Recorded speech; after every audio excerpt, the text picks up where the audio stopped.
सो रहे होते हैं जहाँ पर फ्लोरा होती है। और फिर तभी वो छोटी बच्ची वहाँ आती है और उनसे सवाल करती है कि आप यहाँ क्यों आए हैं, लेकिन वो दोनों कुछ नहीं कहते। वो छोटी बच्ची उन्हें बताती है कि वो एक पंछी दिखने वाली लड़की को जानती है और वो पंछी अभी पेड़ के ऊपर है। वॉरेन उसे ऊपर चढ़कर ढूंढता है, लेकिन फ्लोरा वहाँ से उड़कर कहीं दूर चली गई होती है। और फिर वो छोटी बच्ची टीना और वॉरेन फ्लोरा को ढूंढने निकलते हैं। फ्लोरा फिर से उड़ते उड़ते शहर में आ जाती है और फ्लोरा को कुछ पंछी तंग करने लगते हैं और वो एक बिल्डिंग के ऊपर जा गिरती है। वहाँ बहुत सारे लोग फ्लोरा को देख रहे होते हैं। कुछ न्यूज रिपोर्टर्स स्टोरी को कवर करने के लिए वहाँ आते हैं और फिर सुरक्षा कर्मी विभाग के लोग भी वहाँ आ जाते हैं फ्लोरा को बचाने के लिए। और जब तक एक आदमी फ्लोरा को बचाने के लिए ऊपर जाता है तो वो देखता है कि फ्लोरा वहाँ पर है ही नहीं और हर न्यूज चैनल पर सिर्फ एक ही बात चल रही होती है कि फ्लोरा को एक चील उठाकर ले गई है। और फिर वो वॉरेन और टीना को भी इस न्यूज के बारे में पता चलता है और फिर टीना और वॉरेन गलती से उसी आदमी के पास पहुँच जाते हैं जो फ्लोरा को बचा रहा होता है। और फिर वॉरेन उस आदमी को पूरी सच्चाई बताता है और कहता है कि उसे किसी चील ने नहीं खाया बल्कि वो खुद उड़कर गई है। और फिर वो आदमी, टीना, वॉरेन और वो छोटी बच्ची सभी फ्लोरा को ढूंढने के लिए निकल पड़ते हैं। और जब वो सब फ्लोरा को ढूंढ रहे होते हैं उन्हें बंदूक की आवाज आती है। छोटी बच्ची को ऐसा लगता है कि कोई खाई में गिर गया है और वो लोग रस्सी से जब उसे खींचते हैं तो फ्लोरा के कपड़े मिलते हैं। और टीना को ऐसा लगता है कि फ्लोरा को कुछ हो गया है। फिर वो सभी एक होटल में जाकर रुकते हैं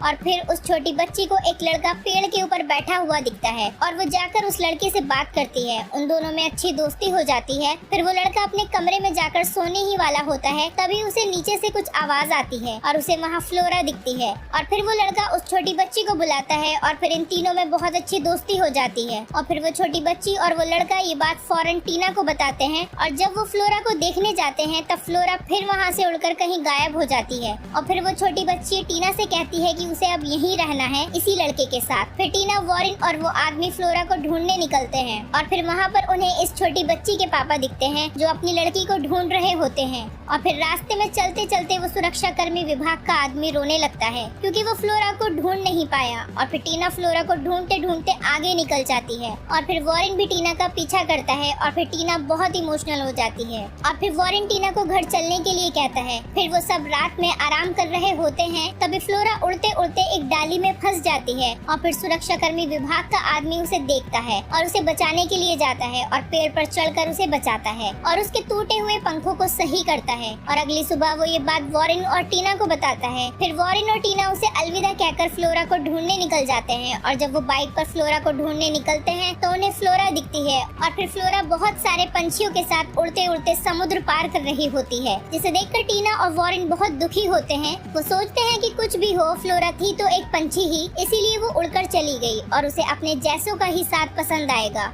और फिर फ्लोरा उड़ते उड़ते समुद्र के पानी में गिर जाती है और जब टीना और वॉरेन बस में जाने वाले होते हैं तब वॉरेन को फ्लोरा की आवाज आती है और वो समुद्र की ओर भागता है। वो देखता है कि फ्लोरा एक लकड़ी की टहनी पर भीगी हुई है और वो समुद्र में जाकर फ्लोरा को बचाता है और फ्लोरा उन दोनों को देखकर बहुत खुश होती है। और फिर टीना, वॉरेन फ्लोरा को अपने घर ले आते हैं। वॉरेन फ्लोरा के पंख को ठीक करता है, वो सब साथ में खाना खाते हैं और हंसी खुशी रहते हैं। और फिर रात को फिर से फ्लोरा को पंछी दिखते हैं और फ्लोरा उड़कर उनके साथ जाना चाहती है। फिर अगली सुबह टीना, वॉरेन बात कर रहे होते हैं कि फ्लोरा एक पंछी है और हम चाहे कुछ भी कर ले, फ्लोरा को उसके साथियों का ही साथ पसंद आएगा और इंसानों के बीच में फ्लोरा को रहने में बहुत मुश्किल होगी। फिर टीना और वॉरेन डिसाइड करते हैं कि वो फ्लोरा को आजाद कर देंगे और वो फ्लोरा को उड़कर जाने के लिए कहते हैं। फिर फ्लोरा उड़ते हुए उनसे बहुत दूर चली जाती है और फिर वॉरेन टीना से जाते जाते कहता है कि फ्लोरा हो ना हो बारिश के मौसम में फिर से हमारे पास आ सकती है। और टीना ये बात सुनकर बहुत खुश होती है और इसी के साथ ये मूवी यहीं पर खत्म हो जाती है।